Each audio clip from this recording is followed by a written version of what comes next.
नमस्कार बच्चों, कैसे हो आप सब। आई होप कि आप सभी अच्छे होंगे। मैं Sangeeta from लर्नो hub, the learning platform, जहां पढ़ सकते हैं math science SST absolutely free at learnohub.com।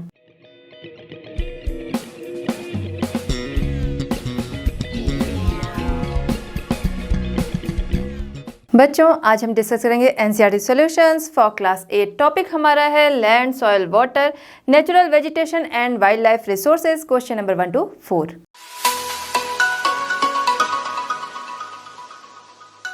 चलिए बच्चों, हमारा आज का चैप्टर स्टार्ट करते हैं। क्वेश्चन नंबर 1 है आंसर द फॉलोइंग क्वेश्चंस। इसमें फर्स्ट है which are the two main climatic factors responsible for soil formation. Soil formation के लिए रिस्पॉन्सिबल 2 क्लाइमेटिक फैक्टर्स बताने हैं। तो फर्स्ट क्या होगा, रेनफॉल। रेनफॉल अगर हम देखें तो बारिश होती है तो उससे क्या होता है कि वो अपने साथ सॉइल को एक जगह से दूसरी जगह पर ले जाती है, डिपॉजिट कर देती है। क्या हुआ, सॉइल फॉर्मेशन हुआ। इसके अलावा अगर हम देखें तो चट्टानें क्या है, चट्टानें भी बारिश से टूटती हैं, वहाँ भी सॉइल फॉर्मेशन हो रहा है। नेक्स्ट है हमारा टेम्परेचर। टेम्परेचर, सन रेज हैं बहुत तेज़ पड़ रही हैं, जो चट्टानें हैं हमारी उस पर धूप जो है बहुत तेज़ी से पड़ रही है। अब वो चट्टानें काफ़ी गर्म हो गई, अब वो अचानक से रात में ठंडी होती हैं तो वो चटकने लगती हैं। ठीक है, रात में वो बहुत ज़्यादा अगर कूल हो रही हैं तो चटकने लगती हैं, या फिर बहुत ज़्यादा बारिश हुई, बहुत गर्म है फिर बारिश हो रही है तो उससे भी वो चटकने लगती हैं।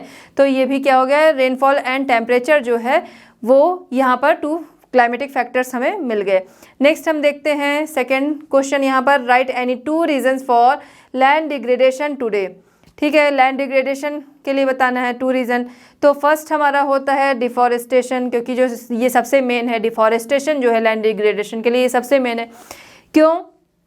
क्योंकि डिफॉरेस्टेशन जो हो रहा है, वनों की कटाई हो रही, किसी एक रीज़न से नहीं हो रही, बहुत ज़्यादा रीज़न से। उसके सबसे पहले मतलब अगर हम देखें तो पॉपुलेशन बढ़ रही है उस वजह से हो रहा है, लेकिन उसके अंदर बहुत सारी है। क्यों? क्योंकि पॉपुलेशन बढ़ रही है तो लोगों को रहने के लिए जगह चाहिए, स्कूल चाहिए, कॉलेज चाहिए, हॉस्पिटल चाहिए, ऑफिसेज चाहिए, इंडस्ट्रीज़ चाहिए, एग्रीकल्चर को बढ़ाना है। तो इन सारी चीज़ों की वजह से क्या होता है, डिफॉरेस्टेशन हो रहा है, जिससे लैंड डिग्रेडेशन हो रहा है दिन पर दिन बहुत ही ज़्यादा।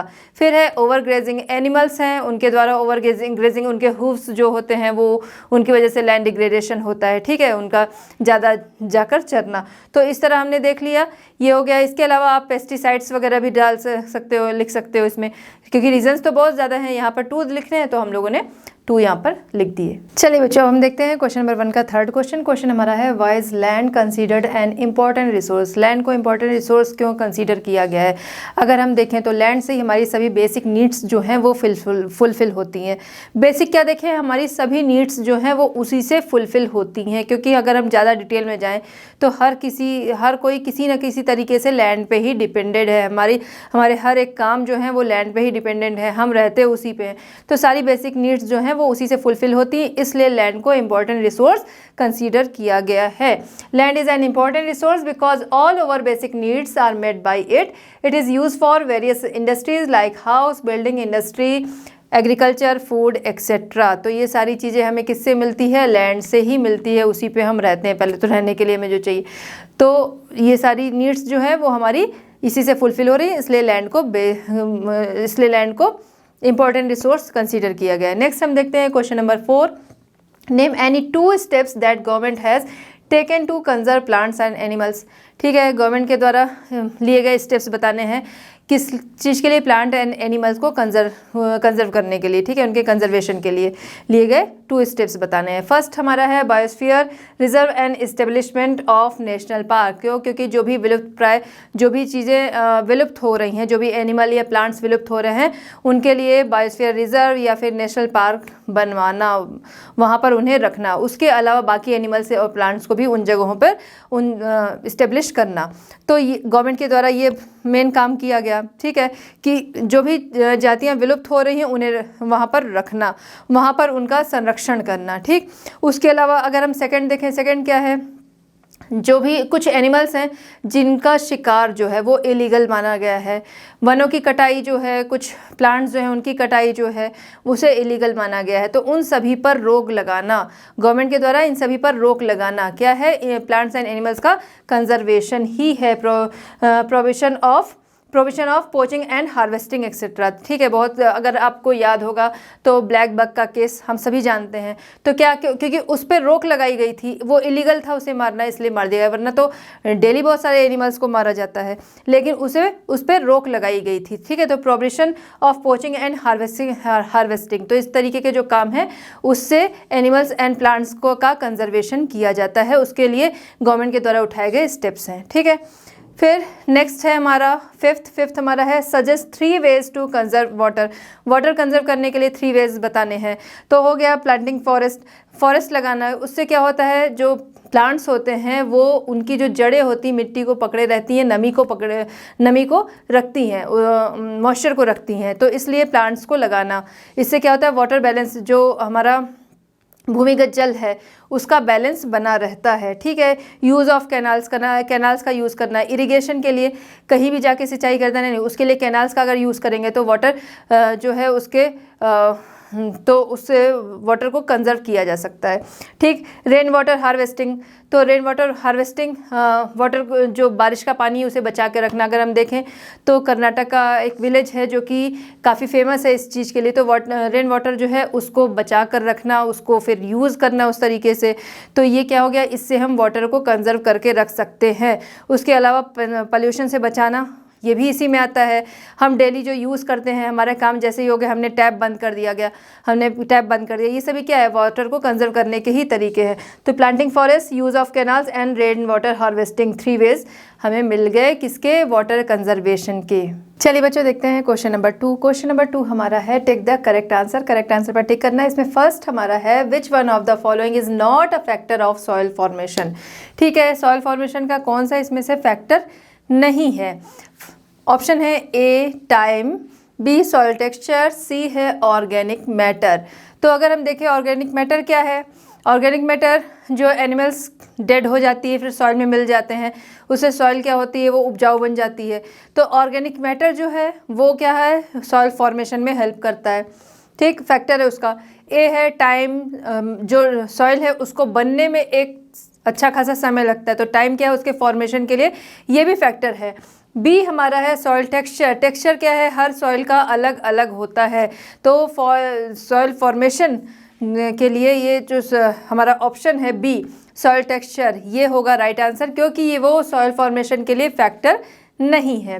तो बी है राइट आंसर। फिर आते हैं सेकंड हमारा है which one of the following methods is most appropriate to check soil erosion on steep slopes. ठीक है, क्या है ये, जो स्टीप स्लोप्स वाली जगह हैं वहाँ पर कौन सा इसमें से मोस्ट अप्रोप्रिएट मेथड है जो कि सॉइल इरोजन को रोकता है।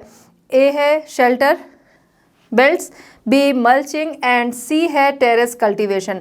शेल्टर बेल्ट्स क्या है, शेल्टर बेल्ट्स जो विंड मूवमेंट अगर बहुत ज़्यादा है उसे रोकने के लिए शेल्टर बेल्ट्स का यूज़ किया जाता है। मल्चिंग जो पौधों के बीच में गैप होता है उसे ऑर्गेनिक मैटर से ढक दिया जाता है, वो हो गया मल्चिंग। एंड सी क्या है, terrace cultivation. Terrace cultivation soil erosion को रोकने के लिए किया जाता है जो स्टीप स्लोप वाली जगहें होती हैं।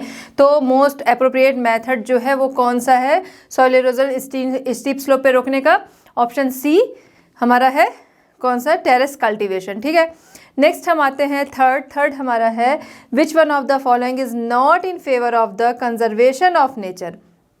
कौन सा इनमें से फैक्टर है जो कि कंजर्वेशन ऑफ नेचर के फेवर में नहीं है।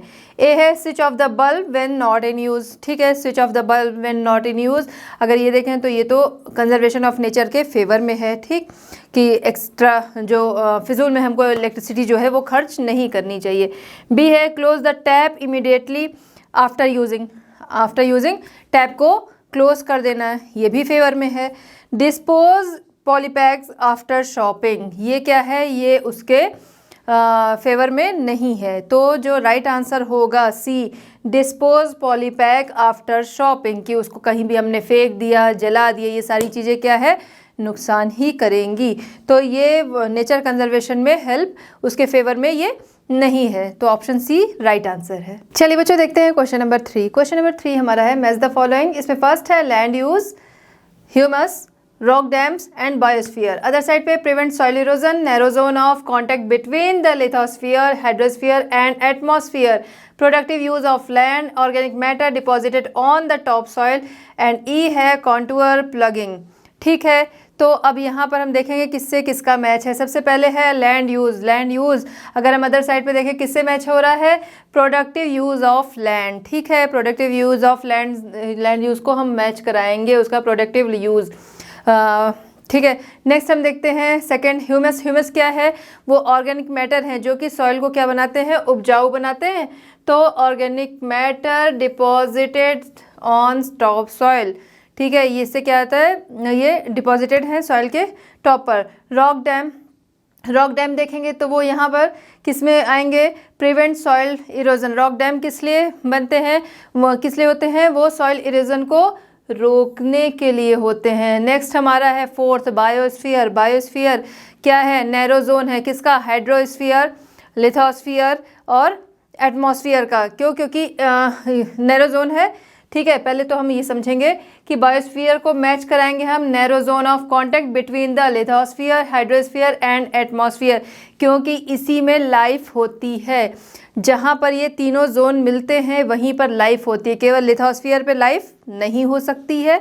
ठीक है, क्योंकि हमें पानी नहीं मिलेगा, हवा नहीं मिलेगी, हम या फिर कोई भी एनिमल या फिर प्लांट्स जीवित नहीं रह सकते हैं।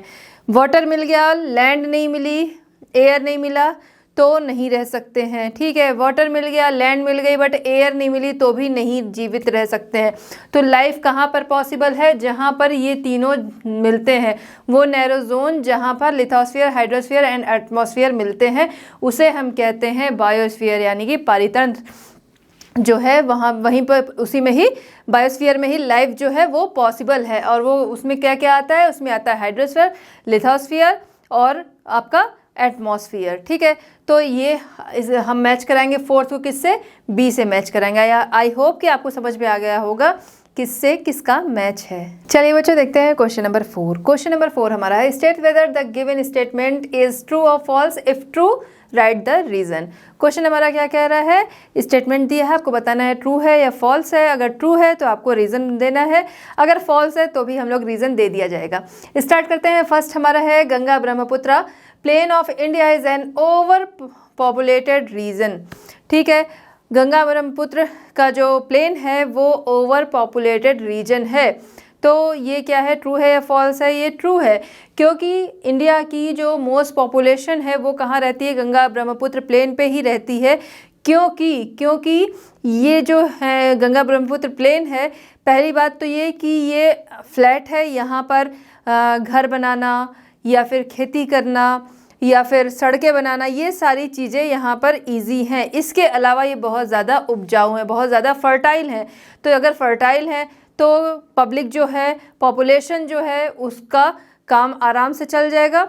ठीक है, क्योंकि अपने यूज़ के लिए भी वो क्या अनाज उगा सकते हैं, उसके अलावा ट्रेड के लिए भी उगा सकते हैं। ठीक है, क्योंकि ये फर्टाइल है तो यहाँ हर तरह की फसलें भी उगाई जा सकती हैं। तो because the Ganga Brahmaputra plain is more fertile है, इसलिए तो एग्रीकल्चर जो है वो यहाँ पर अच्छी तरह से हो सकता है। उसके अलावा ये प्लेन्स जो हैं वो फ्लैट हैं, तो यहाँ पर घर हुए, रोड्स हुए, ये सब चीज़ें आसानी से बन सकती हैं। वो चाहे आपकी रेलवे लाइन हुई, ये सारी चीज़ें आसानी से बन जाएंगी। तो यहाँ पर लाइफ क्या होगी, लाइफ यहाँ पर ज़्यादा इजी होगी। इस वजह से इस जगह पे जो गंगा ब्रह्मपुत्र प्लेन है, यहाँ पर इस रीजन में पॉपुलेशन जो है वो ज़्यादा है।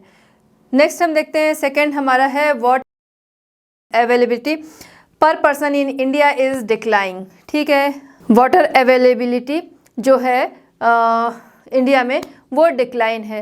तो अगर हम इसे देखें तो ये क्या है, ये भी ट्रू है। क्यों ट्रू है, क्योंकि यहाँ पर पॉपुलेशन, यहाँ भी सबसे पहले क्या आ रहा है कि पॉपुलेशन बहुत ज़्यादा है। पॉपुलेशन ज़्यादा होने से लोगों की डेली नीड्स जो हैं वाटर की, उसके लिए भी वाटर चाहिए। अब उसके अलावा बहुत सारे घर बन रहे हैं, इंडस्ट्रीज़, क्योंकि पॉपुलेशन ज़्यादा है तो एग्रीकल्चर के लिए, नई नई बिल्डिंग्स के लिए, इंडस्ट्रीज़ के लिए, सभी के लिए वाटर की बहुत ज़्यादा ज़रूरत है। और उसी के अकॉर्डिंग वाटर बहुत ज़्यादा पॉल्यूटेड भी हो रहा है। तो इस वजह से इंडिया में जो वाटर है वो डिक्लाइन पर है। ठीक है, नेक्स्ट हम देखते हैं थर्ड हमारा है rows of trees planted in the coastal areas to check the wind movement is called intercropping. ठीक है, यहाँ पर क्या है, कोस्टल एरियाज में विंड मूवमेंट को कंट्रोल करने के लिए या रोकने के लिए प्लांट्स को रो में लगाया जाता है, जिसे कहते हैं इंटरक्रॉपिंग। तो ये क्या है, ये स्टेटमेंट फॉल्स है। क्यों फॉल्स है? क्योंकि इंटरक्रॉपिंग क्या है, इंटरक्रॉपिंग है सॉइल इरोजन रोकने के लिए ट्रीज को लाइन से लगाया जाता है जिससे कि सॉइल इरोजन को रोका जा सके, तो वो हो गया इंटरक्रॉपिंग। और अगर हम बात करें विंड को कंट्रोल करने के लिए या विंड को रोकने के लिए, तो वो होता है शेल्टर बेल्ट। ठीक है, तो ये हो गया स्टेटमेंट हमारा फॉल्स। क्यों हो गया, इसका रीज़न हमने जान लिया कि अगर हम इंटरक्रॉपिंग की बात करें, वो क्या है, ट्रीज़ को रो में लगाया जाता है, किस लिए, सॉइल इरोजन को रोकने के लिए। और यहाँ पर अगर हम देखें कि विंड मूवमेंट को रोकने के लिए, तो उसे हम कहते हैं शेल्टर बेल्ट। तो आई होप कि आपको समझ में आ गया होगा कौन ट्रू है, कौन फॉल्स है और क्यों है। फिर अभी इसका नेक्स्ट पार्ट भी अभी में देखना है। चलिए बच्चों देखते हैं क्वेश्चन नंबर 4 का फोर्थ है यहाँ पर, human interference and changes of climate can maintain the ecosystem. ठीक है, ह्यूमन इंटरफेरेंस और क्लाइमेट का चेंज होना इकोसिस्टम को मेंटेन कर सकता है। तो ये क्या है, ये है फॉल्स। क्यों फॉल्स है?